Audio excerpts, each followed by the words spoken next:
حضرت ابو امامہ رضی اللہ عنہ فرماتے ہیں، ایک عورت نبی اکرم صلی اللہ علیہ وآلہ وسلم کی بارگاہ میں آئی۔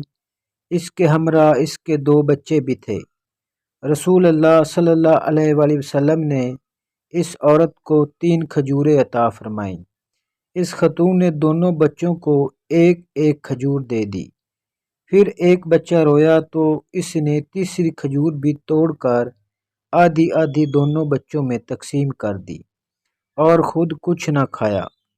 رسول اللہ صلی اللہ علیہ وآلہ وسلم نے فرمایا، یہ عورتیں بچوں کو جنم دینے والیاں ہیں، ان کو اٹھانے والیاں ہیں، ان کی اولاد پر رحم کرنے والیاں ہیں۔ اگر ان میں شوہروں کی نافرمانی کا عنصر نہ ہو تو ان میں سے عبادت گزار عورتیں سیدھی جنت میں جائیں۔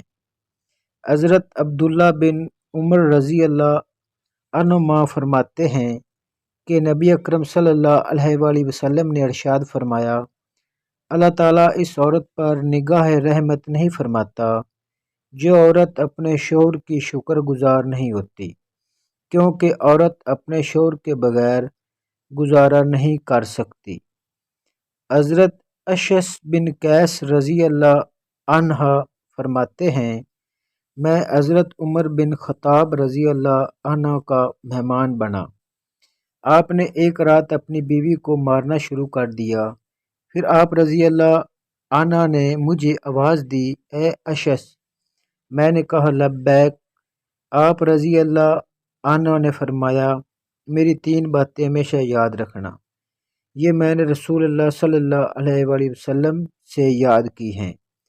کبھی مرد سے یہ نہیں پوچھنا کہ تم نے اپنی بیوی کو کیوں مارا، کبھی یہ نہیں پوچھنا کہ کس بھائی پر اعتماد ہے اور کس پر نہیں، وتر پڑھتے بغیر کبھی نہ